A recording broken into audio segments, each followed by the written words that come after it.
오늘 저는 요한계시록 제18강입니다. 우리 휴거된 후에 볼 것들 오늘 네 번째 시간인데요. 우리 이제 오늘은 일곱 봉인의 책, 그리고 어린 양, 그리고 또 새 찬양에 대해서 함께 보겠습니다. 우리 계속해서 지금 4장, 이제 3장까지는 일곱 교회들, 그리고 4장까지는 이제 이 사도 요한이 임시적으로 우리 성도들이 부활하고 휴거되어서 하나님의 왕국에 올라갔을 때 거기에서 보는 것들을 지금 우리가 나중에 휴거돼서 올라간 다음에 볼 것들을 보여주고 있는 거예요. 그래서 하나님의 보좌를 보았고요. 우리 3절에 보면 하나님의 보좌, 그리고 예수님의 그 영광스러운 무지개와 같은 이러한 빛이 나는 모든 보석과 같은 그러한 영광들 24 장로들이 보였고, 그 다음에 이 그룹들과 일곱 영들, 그리고 수정과 같은 바다들, 이러한 그 하나님의 네 짐승들, 바로 이제 그룹들이 거기 있는데요. 그들이 이제 어떻게 하나님을 찬양하는지를 우리 지난주까지 보았습니다. 그리고 24 장로에 대해서도 이제 살펴보았는데요. 이제 오늘은 이제 어떻게 보면 6장으로 넘어가기 위해서 6장에 하나님의 이제 이 일곱 봉인의 심판, 이 봉인의 심판으로 넘어가기 앞서서 하나님께서 이제 마지막으로 한 번 더 우리에게 이제 일곱 봉인의 책과 그리고 어린 양, 또한 그 어린 양께 드리는 새 찬양에 대해서 이 5장을 통해서 보여주고 있습니다. 그러면서 또한 이 5장에는 이 앞으로 일어날 일곱 봉인의 심판이 어떤 것인지, 그것이 왜 일어나는지에도 아주 간략하게 지금 말씀하고 있어요. 그래서 오늘 관련 말씀을 한번 제가 찾아봤는데요. 이제 이 일곱 봉인에 대한 부분입니다. 에베소서 거기 1장 11절에서 14절 말씀이 있습니다. 우리 한 절씩 읽어보겠습니다. 모든 것을 자신이 뜻하신 계획대로 이루시는 분의 목적에 따라 우리가 예정되어 또한 그분 안에서 상속 유업을 얻었으니 이것은 그리스도를 먼저 신뢰한 우리가 그분의 영광을 찬양하게 하려 함이라. 너희도 진리의 말씀 곧 너희의 구원의 복음을 들은 뒤에 그분을 신뢰하였고 너희가 믿은 뒤에 또한 그분 안에서 약속의 거룩하신 영으로 봉인되었느니라.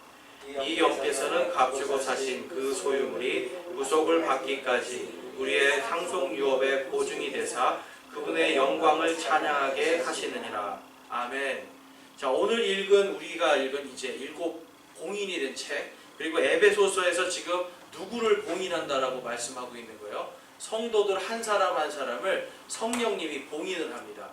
그래서 이 봉인이라는 것은요, 다른 것이 아니라 이 당시에 하나님께서 어떤 소유물들, 그러니까 땅을 사면 땅의 소유권에 대한 거를 봉인을 하는 거예요. 그래서 어떤 사람이 예를 들어서 종에 대한 소유권 있잖아요. 종을 사잖아요. 그러면 우리나라로 치면 노비 문서가 있지 않습니까? 그럼 노비 문서를 딱 받아서 주인이 봉인을 하는 거예요. 인을 딱 찍어요. 그러면 이 인을 누가 뗄 수가 있는 거예요, 여러분? 주인만 뗄 수 있습니다. 그러니까 이 소유권에 이 봉인한 것을 풀 수 있는 사람은 오직 주인밖에 없어요. 그렇기 때문에 이제 같은 맥락에서 지금 오늘 이 봉인이 된 이 책은 다른 것이 아니라 지금 하나님께서 이 봉인된 7개 하나님의 소유에 대한 그 소유권을 이제 주장하시고, 그 소유가 지금 원래는 하나님 것이었는데 그것이 자기들 마음대로, 하나님의 소유인 자들이 자기들 마음대로 지금 나는 하나님의 것이 아닙니다라고 지금 살고 있잖아요. 특별히 누가 그러고 있어요? 이스라엘 백성들이. 이스라엘 백성들이 요즘에 보면 정말 하나님을 가서 율법을 읽어요. 1년 내내. 그런데 하나님을 믿지 않는 사람들이 너무나 많습니다. 특별히 창세기도 믿지 않고 이들은 또 누구를 믿지 않아요? 예수 그리스도를 믿지 않아요. 그래서 이제 최근에 어떤 그 비디오를 봤는데 거기에서 이제 이스라엘 사람들은 이 랍비들이 계획적으로 이사야서 53장을 읽지 않게 합니다. 계획적으로 이사야서 53장을 읽지 못하게 하는데, 왜 그러냐면 이사야서 53장에는 이 메시아께서 오시는 초림의 예수님, 오신 예수님에 대한 그 모든 예언이 다 되어 있는데 그거를 읽지 못하게 해요. 그래서 한 유대인이 이제 이사야서 53장을 쭉 읽고 그거를 이제 거기 같이 있는 주변의 친구들하고 나누는 그 비디오였어요. 그랬더니 이제 이사야서 53장을 처음 읽어보는 거예요.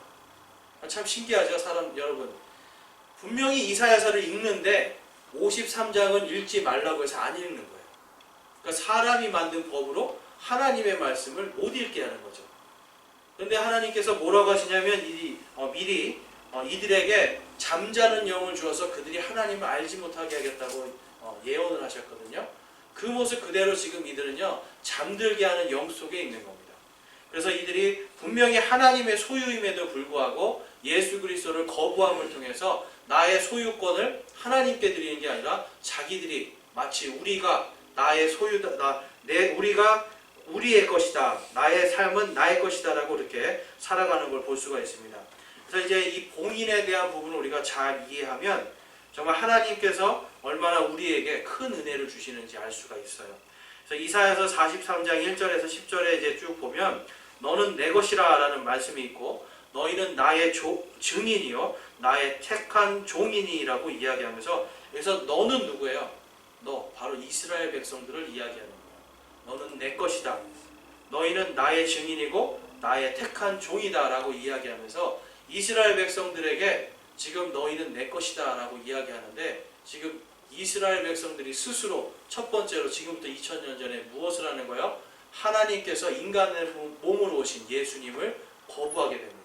그리고 지금도 마찬가지로 하나님의 말씀을 거부하고 하나님의 모든 이러한 대언의 말씀들을 통해서 분명히 예수 그리스도께서 그들이 기다리던 하나님께서 말씀으로 예언해 주신 그것을 성취하신 그리스도심을 그들이 모르도록 계속해서 스스로가 나는 하나님의 것이 아닙니다로 가고 있는 거예요.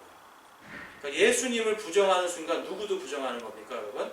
하나님도 부정하고 있는 거예요. 그래서 그들은 하나님을 믿는다라고 하지만 사실은 하나님을 믿지 않는 그러한 상황에 빠져 있습니다. 그래서 이스라엘은요 하나님의 것입니다. 그리고 하나님이 그 소유권을 나중에 반드시 다시 되찾으셔야 되잖아요. 그렇죠? 그것이 바로 일곱 봉인의 심판의 시작이에요. 자, 그래서 우리 지난주에 잠깐 이제 하지 못하고 넘어갔던 부활과 성령 침례에 대한 이야기가 있어요. 여기에 또 봉인에 대한 함께 연결되는 말씀이 있어서 오늘 한 번 더 해보겠습니다. 그래서 마태복음 3장 11절 말씀입니다. 우리 함께 읽어보겠습니다. 참으로 나는 회개에 이르도록 너희에게 물로 침례를 주거니와 내 뒤에 오시는 분은 나보다 능력이 더 있으심에 나는 그분의 신발을 나를 자격도 없노라. 그분께서는 너희에게 성령님으로 침례를 주고 불로 침례를 주시리니. 자, 여기서 지금 이 침례자 요한이요 지금 나는 회개에 이르는 물 침례를 준대 내 뒤에 오시는 그 메시아는 무엇으로 침례를 준다라고 말씀하고 있죠? 성령님으로 침례를 주고 그 다음에 불로 침례를 주신다라고 이야기해요. 그러니까 이 메시아의 두 가지 사역을 지금 말씀하고 있는 거예요. 성령으로 주시는 침례는 뭐예요? 은혜입니다. 은혜로 우리가 믿음으로 누구 안으로 침례를 받아요? 예수 그리스도 안으로 침례를 받습니다. 믿음으로 우리가 성령 안으로 침례를 받는 거예요. 그러니까 믿음으로 주시는 은혜로 받는 것이 성령 침례이고 그 다음에 불 침례를 주리니 라고 하면서 이 뒤에 읽어보면 타작하듯이 그렇죠? 이들을 타작하고 불에 사르겠다 이런 말씀들이 나와요. 그래서 이 불로 침례를 준다는 것은 바로 심판주로 오시는 예수님의 재림에 대한 이야기입니다. 그러니까 이 침례자 요한은요 은혜의 주님을 이야기하면서 동시에 재림 때 오시는 심판주로 오시는 메시아를 같이 이야기하는 거예요. 자, 그래서 성령 침례는요 다른 게 아니라 우리가 구원을 받을 때 누구 안으로 침례를 받아요? 예수 그리스도 안으로. 그러니까 물로 주는 침례가 사실 중요한 게 아니에요. 여러분. 물로 주는 침례는요 내가 예수 그리스도 안으로 침례를 받고 믿음으로 구원받았습니다라고 하는 것을 교회 앞에서 내가 몸으로 믿음을 고백하는 것뿐이에요. 그렇죠? 그런데 많은 사람들이 이 침례를 통해서 어떤 사람들이 이제 침례로 구원받는다 이렇게 하는 사람들이 있어요. 근데 여러분 침례로 구원받는 게 아니라 오직 우리가 믿음으로 구원받을 때 누구 안으로 침례를 받는 거예요? 바로 예수 그리스도 안으로 침례를 받는 것이 바로 성령 침례입니다. 그래서 우리는 이 물 침례의 의식과 또한 성령 침례를 통해서 우리가 구원받았다라고 하는 이 하나님의 말씀을 우리가 믿고 로마서 10장 9절에서 10절처럼 우리가 마음으로 믿어 의에 이르고 입으로 고백하여 구원에 이르는 바로 믿음의 구원, 바로 은혜의 구원, 은혜의 침례를 우리는 이미 받은 것입니다. 그렇기 때문에 물로 주는 침례가 아니라 성령 침례가 우리에겐 더 큰 의미가 있는 거예요. 그런데 그 성령으로 침례 받은 자들을 아까 우리가 읽었던 에베소서 1장에서 1장 11절 14절에서 뭐라고 말씀하고 있는 거예요? 바로 그 우리들을 누가 봉인하셨다고요? 성령께서 봉인하시는 거예요. 그러니까 성령의 봉인이 14절에 보면 에베소서 1장 14절 그 나눠드린 유임을 위해 보시면 이 영께서는 값주고 사신 바로 예수 그리스도의 보혈의 피로 그 피로 값주고 사신 그 소유물이 구속을 받기까지 우리의 상속 유업의 보증이 되사 그분의 영광을 찬양하게 하시느니라 라고 말씀하면서 구원받고 구속받은 자들의 영을 언제까지 지켜주신다고요? 그들이 구속받을 때까지. 이 구속은요 예수님께서 이 땅에 완전히 다시 재림하실 때 일어납니다. 그때까지 우리의 구원을 끝까지 보증해 주시는 분이 바로 성령님이고 그 보증을 지금 봉인해 놨다라고 에베소서에서 말씀하고 있습니다. 그래서 로마서 6장 3절에서 4절 말씀 보시면 예수 그리스도 안으로 침례를 받은 우리가 다 그분의 죽음 안으로 침례를 받은 줄을 너희가 알지 못하느냐. 우리 4절 함께 읽어볼게요. 그러므로 우리가 죽음 안으로 침례를 받아 그분과 함께 묻혔나니 이것은 그리스도께서 아버지의 영광을 힘입어 죽은 자들로부터 일으켜진 것 같이 우리도 생명의 새로움 속에서 걷게 하려 함이라. 아멘. 3절 말씀은 우리가 그리스도 안으로 침례를 받은 성령 침례를 이야기하고 4절 말씀은 우리가 그 침례를 예수 그리스도의 죽으심 같이 나도 그분과 함께 죽고 나도 다시 살아나는 물 침례에 대한 이야기입니다. 그래서 우리가 성령 침례와 물 침례를 통해서 뭐라고 말씀하죠? 우리도 생명의 새로움 속에서 걷게 하려 하십니다. 완전히 거듭난 삶이에요. 그러니까 여러분 구원받은 사람은 막 거듭나가지고 이제 새로 태어난 갓난아기거든요. 그러니까 그 다음에 해야 될 것이 무엇입니까? 하나님의 말씀으로 자라가는 게 성경의 원리예요. 그래서 우리는 이 많은 사람들이 여러분 이제 그런 게 있어요. 교회를 오래 다니는데 구원 받았는지 못 받았는지가 계속 의심되는 사람이 있어요. 그러니까 구원 받으셨습니까? 그러면 모르겠다고 그러고 죽어봐야 알 것 같다고 그러고 계속 구원을 의심하는 사람들이 있습니다. 그러면 여러분 구원부터 태어나는 거잖아요. 그렇죠? 우리가 성령 침례로 다시 거듭나서 태어나는 거잖아요. 태어나야 그 다음에 먹고 자랄 수가 있는데 계속해서 태어나지 않고 어디 있는 거예요? 엄마 뱃속에 있어요. 엄마가 참 힘들겠죠. 계속 뱃속에만 있으니까. 그러니까 성경에서는 그게 아니라 구원 받은 자들 침례 안으로 들어가고 우리가 물속에 들어갔다 다시 나오는 것처럼 구원받고 거듭난 자들은 이제 새로 태어난 아기처럼 하나님의 말씀으로 말씀의 젖을 사모하면서 자라라고 성경이 말씀합니다. 그래서 여러분 구원의 확신이 사실은 우리의 믿음이 성장하는 첫걸음이에요. 이것이 안 되면 그 다음에 믿음이 성장하기가 굉장히 힘듭니다. 그래서 구원의 확신을 우리가 좀 가질 필요가 있고요. 그 다음에 이 구원의 확신이 우리가 구원을 통해서 바로 믿음의 보증이 되시는 성령님의 봉인을 받게 되는 겁니다. 그래서 봉인된 오늘 우리가 읽은 7 봉인의 책이 바로 우리가 성령 안에서 봉인된 것, 그리고 이스라엘 백성들이 성령 안에서 봉인되어서 하나님의 것으로 이제 지금 마지막 심판을 기다리고 있는 그러한 모습이라고 볼 수가 있습니다. 그래서 앞에 나눠드린 그 유인물에 보면 보시면 이렇게 이것을 이제 스크롤이라고 하는데요. 이제 두루마기처럼 이제 두루마리로 이렇게 감겨져 있는 것이 이게 당시의 책입니다. 그래서 그 책에다가 지금 어떻게 돼 있어요? 7개로 봉인을 딱딱딱 쳐놓는 거예요. 그러니까 그 7개의 봉인이라는 것은 여러분 무엇을 뜻하죠? 7은 무엇을 뜻하죠? 완전한 수잖아요. 그러니까 이 7이라는 건 완전히 봉해놨다는 뜻이에요. 그러면 이 완전하게 봉인된 것을 이제 어떤 구약 시대에 어떻게 증언이 되어 있는지 한번 보겠습니다. 예레미야서 32장 11절에 보면 이처럼 내가 구매 증서 곧 법과 관례대로 봉인한 것과 공개한 것을 가져다가라고 이야기해요. 그러니까 내 소유물들을 지금 내 소유권을 가진 사람이 법과 관례대로 봉인을 하면 아무도 이걸 뗄 수가 없는 겁니다. 그 다음에 이사야서 29장 10절에서 11절에 보면 이제 아까 제가 말씀드린 이야기가 나오는 거예요. 이스라엘 백성에 대해서 하나님이 마지막 때까지 어떻게 지금 이들이 봉인된 책 안에 들어가 있는지 보여주시는 거예요. 주께서 깊이 잠들게 하는 영을 너희에게 부어주사 너희 눈을 닫으셨으며 그분께서 대언자들과 너희의 치리자들과 선견자들을 덮으셨느니라. 자, 뭐라고 말씀하는 거예요, 여러분? 마지막 때까지 지금 그들이 아무리 대언자가 이야기하고 주의 어떤 선견자들 하나님의 사람들이 이야기해도 하나님께서 그들에게 잠들게 하는 영을 부어주어서 그들의 눈을 막아버리는 겁니다. 그러니까 성경을 읽고도 그들이 이해 못하게 지금 하나님이 해놓으신 거예요. 그러니까 복음을 들어도 이들은요, 복음을 거부하게끔 지금 하나님이 놔두시는 거예요. 그 다음에 11절에 보면 모든 자들의 환상 계시가 너희에게는 봉인된 책의 말씀들 같이 되었나니 사람들이 학식 있는 자에게 그것을 건네주며 이르기를 원하건대 이것을 읽으라면 그가 이르기를 이것이 봉인되었으므로 내가 읽을 수 없노라 할 것이요. 지금 이 11절의 말씀은요, 하나님이 심지어는 환상으로 보여줘도 그들이 깨닫지 못한다는 거예요. 그래서 하나님이 그들이 읽지 못하도록 그것을 완전히 봉인해 놓을 것을 지금 이사야서 29장 10절에서 11절에 이렇게 예언을 해 놓으셨습니다. 그 뒷장으로 넘어가시면 이제 다니엘서 12장 4절 말씀이 있습니다. 자, 이 다니엘서 12장 4절 말씀 함께 읽어보겠습니다.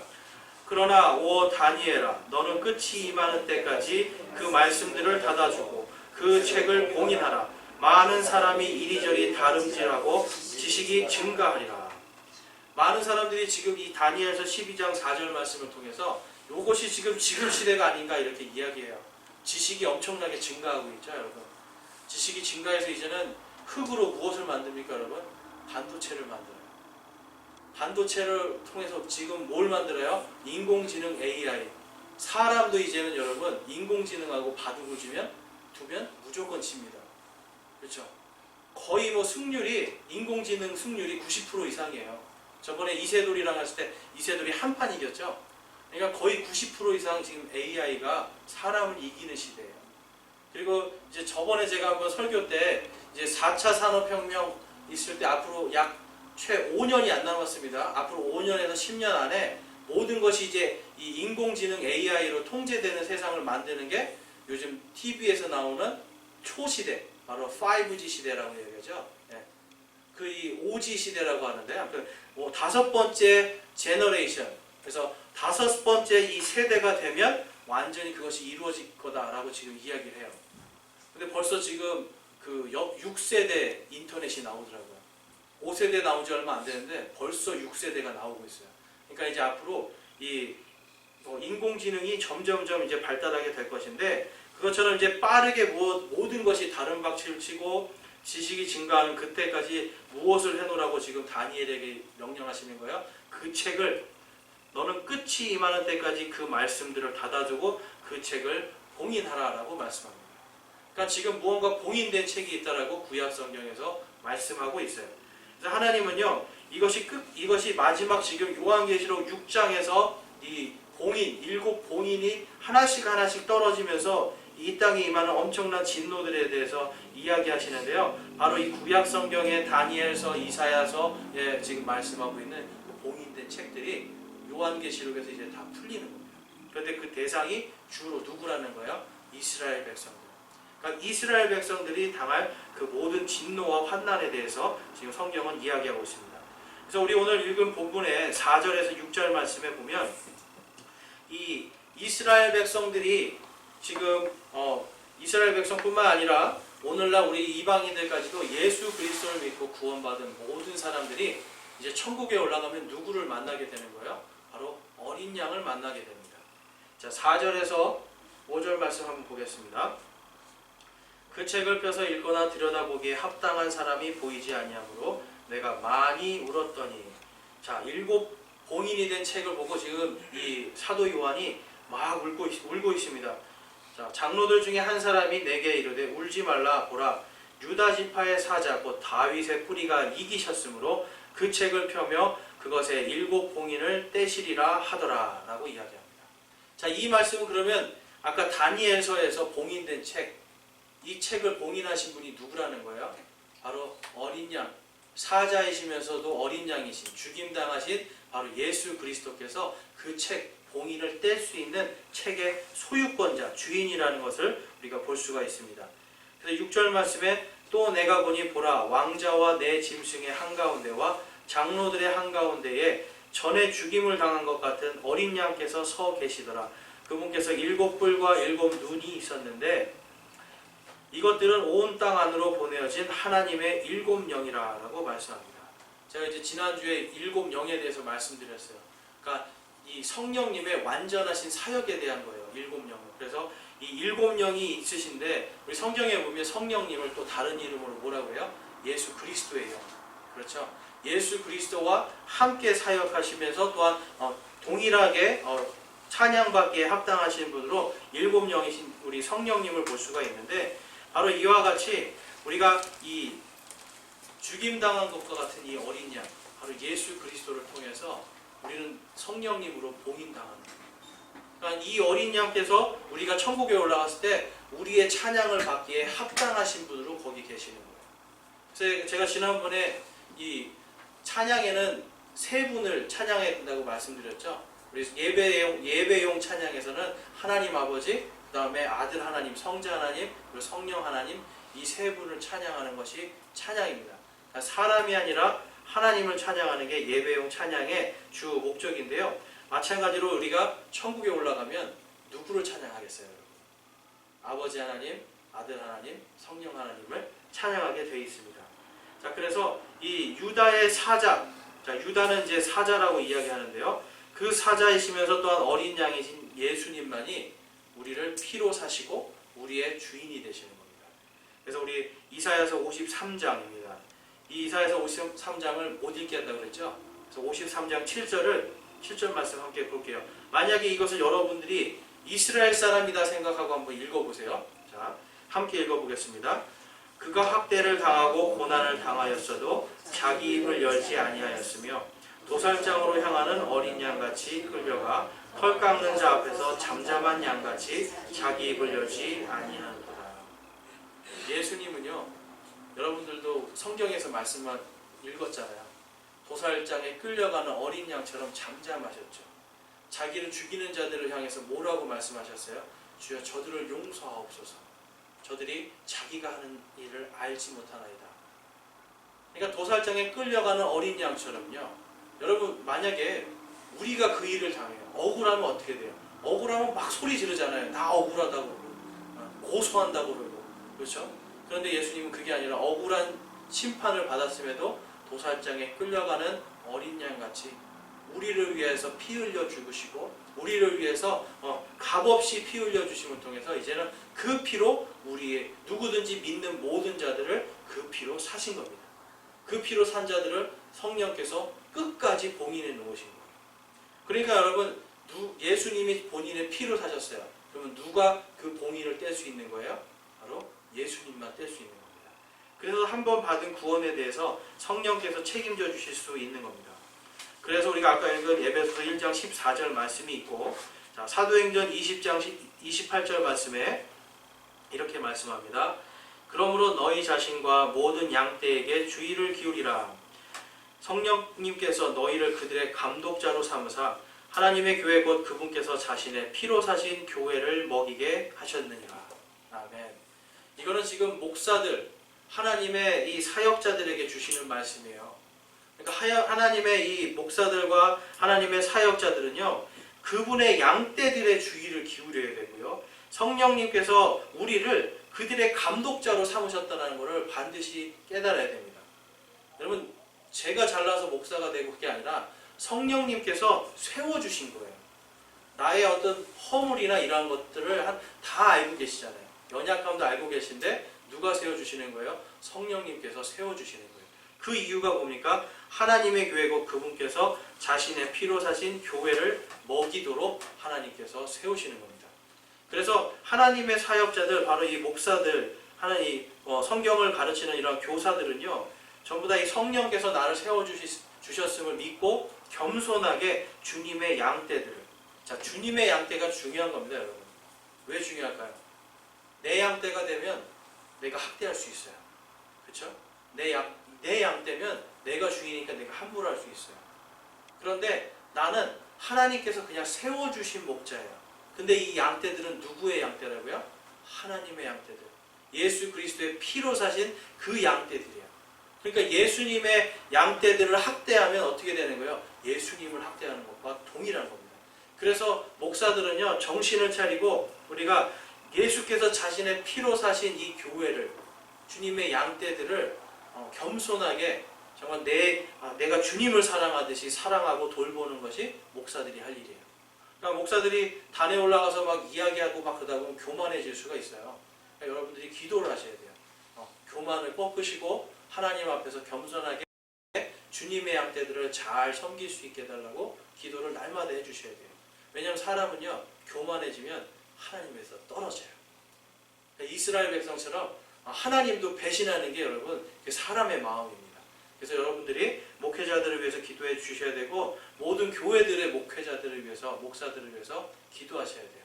그러니까 허물이 보인다고 해서 그들을 정죄하고 욕하는 것이 아니라 그들을 위해서 기도하고 그 교회를 위해서 기도해서 주님께서 자신의 피로 사신 그 양떼들을 정말 잘 이끌 수 있는 목자들로 세워달라고, 주님께서 그 양떼들을 이끌어달라고 여러분들께서 잘 기도하셔야 됩니다.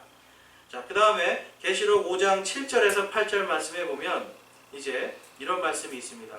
그분께서 나아오사 왕자에 앉으신 분의 오른손에서 그 책을 취하시니라. 이 책이 뭐죠? 7 봉인이 된 책입니다. 그러니까 지금 예수님께서 나오셔가지고 왕자에 앉으신 분의 오른손에서, 하나님의 지금 오른손에서 그 7 봉인의 책을 딱 받으시는 거예요. 자, 그분께서 그 책을 취하심에 8절입니다. 내 짐승과 24 장로가 저마다 하프와 향이 가득한 금병들을 가지고 어린 양 앞에 엎드렸는데 이 향은 성도들의 기도다라고 지금 성경이 말씀하고 있어요. 자, 근데 여러분 이제 오늘 우리가 이 향이 가득한 이 금병에 대해서 한번 살펴보기를 원하는데요. 저는 그냥 단순히 이건 그냥 성도들이 어떤 하나님 이렇게 해주십시오라고 하는 기도도 있겠지만 좀 더 깊이 들어가 보면 이게 성도들의 어떤 기도인지가 성경에 나와 있어요. 자, 한번 살펴보겠습니다. 계시록 8장 한번 가볼까요? 8장 3절에서 6절입니다. 또 다른 천사가 8장 3절입니다. 또 다른 천사가 금향로를 가진 채 와서 제단 앞에 서고 많은 향을 받았으니 이것은 그가 그 향을 모든 성도들의 기도와 함께 그 왕자 앞에 있던 금제단 위에 드리려 함이더라. 성도들의 기도와 함께 피어난 향의 연기가 그 천사의 손에서 나와 하나님 앞에서 위로 올라가더라. 그 천사가 향로를 취하고 그것을 제단에 불로 가득 채워 땅에 내던지니 음성들과 천둥들과 번개들과 지진이 나더라.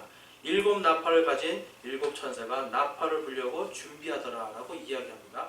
그러니까 지금 이 금 향로 안에 지금 무엇이 사실 들어있는 거예요, 여러분? 성도들의 기도인데 이 기도가 무엇과 관련이 돼 있어요? 땅에 내려지는 심판과 관련이 돼 있어요.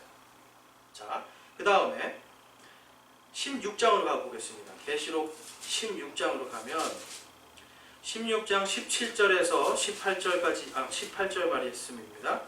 16장 6절에서 8절이네요. 6절에서 8절. 16장 6절.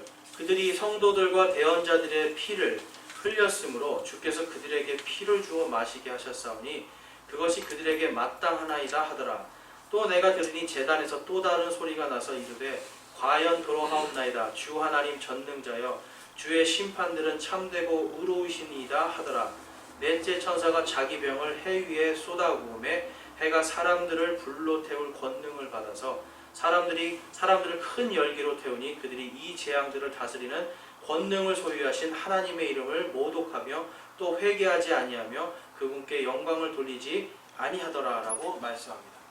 그러니까 지금 이 향로가 여기 지금 이 금 향로 속에 지금 하나님의 무엇이 가득 담기게 되는 거예요? 하나님의 진노, 하나님의 심판이 들어가 있는데 그 이유에 대해서 6절에서 말씀하고 있는 거예요. 그들이 성도들과 대언자들의 피를 흘렸으므로라고 이야기하는 거예요. 이스라엘 백성들이 여러분 그동안 수많은 대언자들을 다 죽였잖아요. 심지어는 예수님도 죽였죠. 그러니까 이 피가 또 예수님을 죽일 때 이들이 뭐라고 했어요? 그 피를 우리와 우리의 자손들에게 돌려. 그러니까 지금 하나님께서요 이스라엘 백성들에게 지금 진노를 내리시는 게 6절 말씀에서 뭐라고 말씀하시는 거예요? 피를 주어 마시게 하셨으니 그것이 그들에게 마땅하다라고 이야기합니다.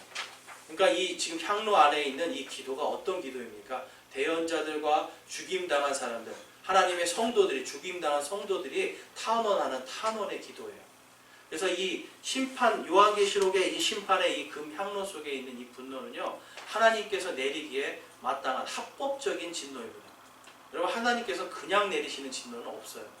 뭐든지 어떤 하나님의 진노를 일으키는데, 특별히 무죄한 피를 흘리게 하는 거에서 하나님이 반드시 심판을 하세요. 그래서 이 구약시대로 가보면 이스라엘 백성들을 하나님께서 왜 치세요? 왜냐하면 이스라엘이 몰렉이라고 하는 신에게 자신들의 아이들을 산채로 제물을 드리잖아요.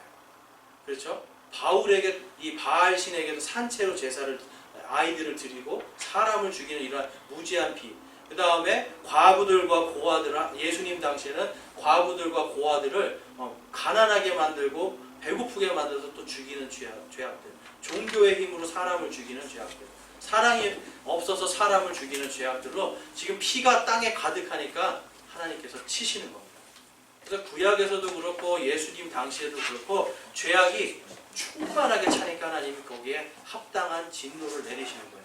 그래서 요한계시록 때도 여러분 결국은 이 이스라엘 백성들의 죄가 충만할 때에, 갈라디아서 4장 말씀처럼 때가 충만하게 찰 때에 하나님께서 오셔서 그들을 치는 겁니다.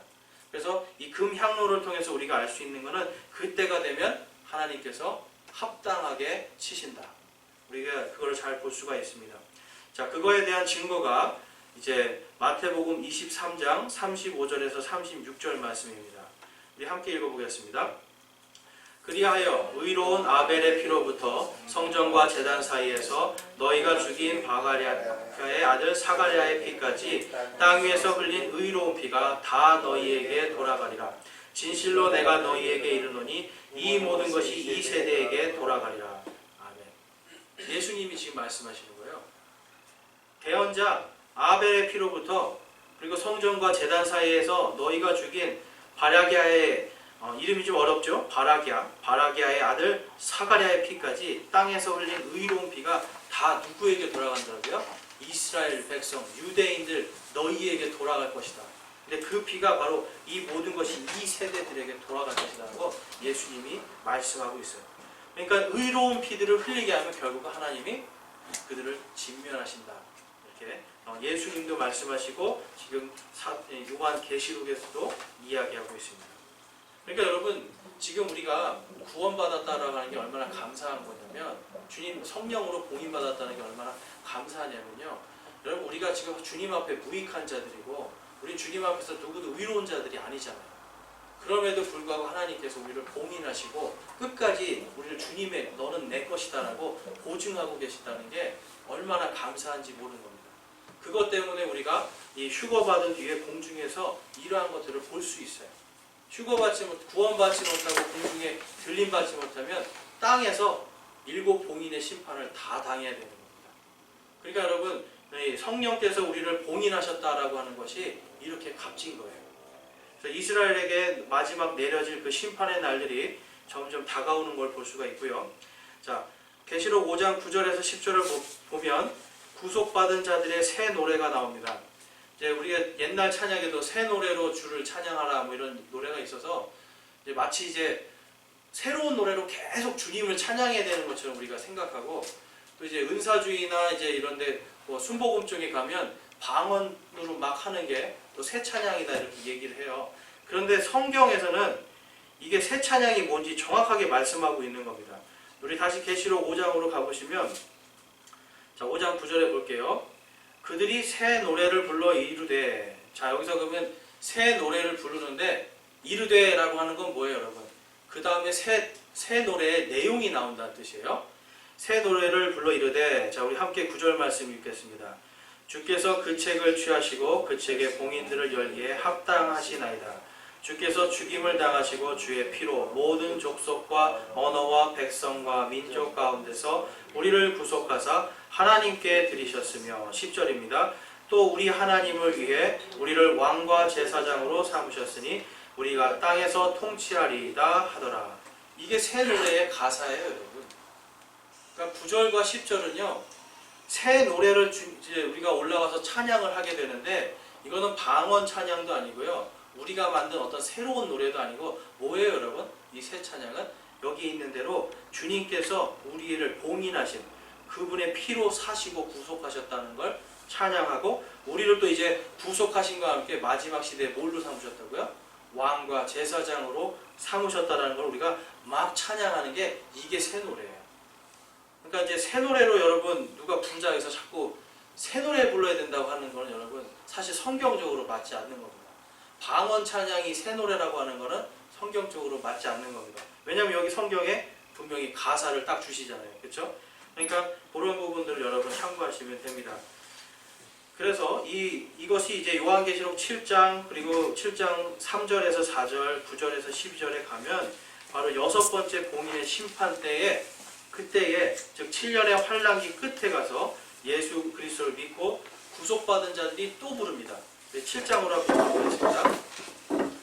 계시록 7장 3절에서 4절에 가보면 이르되 우리가 우리 하나님의 종들의 이마 안에 인을 찍어 그들을 봉인할 때까지 땅이나 바다나 나무들을 해하지 말라 하더라. 또 내가 봉인된 자들의 수에 대하여 들었는데 이스라엘 자손의 모든 지파에서 봉인된 자가 14만 4천이더라 라고 이야기합니다.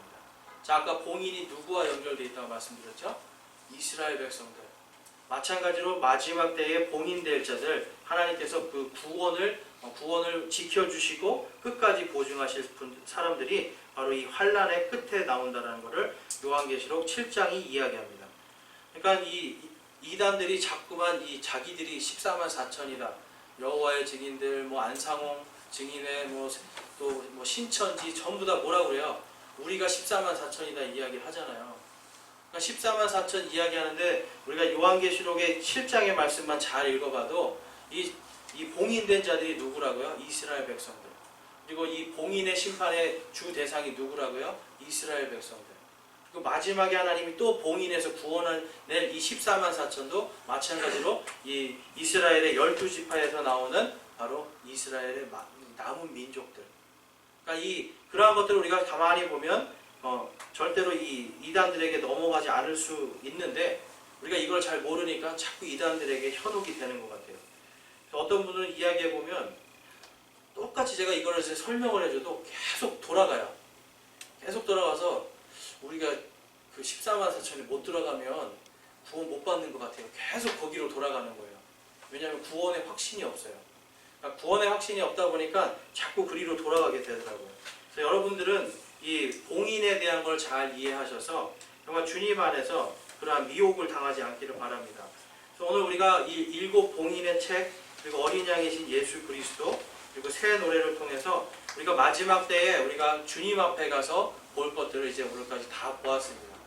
여러분, 천국의 예배는요, 지금 우리가 살고 있는 이 시대에 드리는 이 주일 예배도 우리가 마음이 바뀌면 어때요? 기쁘잖아요.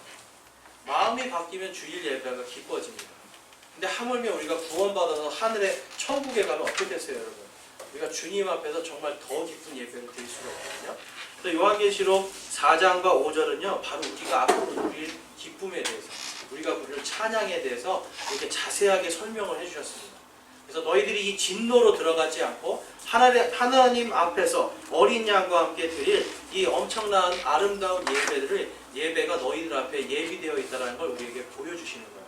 그래서 여러분들이 이 마지막 때가 될수록 요한계시록 4장과 5장을 통해서 하나님 앞에 가서 드릴 이 기쁨의 예배, 그리고 이 땅에 부어질 이 진노의 이러한 심판들을 하나님께서 우리를 거기에서 건져주시고 구원해 주셔서 우리를 끝까지 성령으로 봉인해 놓으신 그 하나님의 사랑을 우리 깊이 생각하면서 찬양할 때든지 기도할 때든지 우리가 온전히 의지할 분은 누구십니까? 바로 하나님이에요. 하나님만이 이 일을 하실 수 있습니다. 왜 그렇습니까? 하나님만이 우리의 구원의 이 봉인을 떼실 수 있는 분이에요. 하나님만이, 오직 예수 그리스도만이 그분의 피로 사신 주님의 것에 대한 소유권을 주장하실 수 있는 거예요. 그렇기 때문에 저와 여러분은 다 누구의 것입니까? 바로 예수 그리스도의 것. 끝까지, 마지막 날까지 우리의 구원을 위해서 역사하시는 분이 바로 우리 주 예수 그리스도입니다. 주님 안에서 우리가 마음속에 여러분 이 땅에서의 괴로움들, 슬픔들 주님 앞에 내려놓으세요. 왜냐하면 나는 예수님 거기 때문에. 내 마음속에 있는 좌절과 낙심 여러분 하나님께 내려놓으세요. 왜냐하면 나는 하나님의 것이기 때문에. 하나님의 것은 하나님이 책임지십니다. 예수님의 것은 예수님께서 책임지십니다. 그분이 우리의 주인이시기 때문에 내가 주인이 되면 여러분 하나님에게서부터 떨어질 수밖에 없어요. 그럼 하나님은 다시 데려오기 위해서 어떻게 해야 돼요? 이스라엘 백성처럼 계속해서 환난과 험한 곳으로 몰아가시는 거예요. 오직 하나님만 의지하게.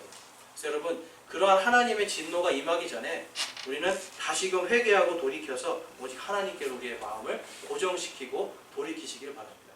네, 오늘 여기까지 하겠습니다. 우리 함께 찬양하겠는데요. 우리 찬송가 68장입니다.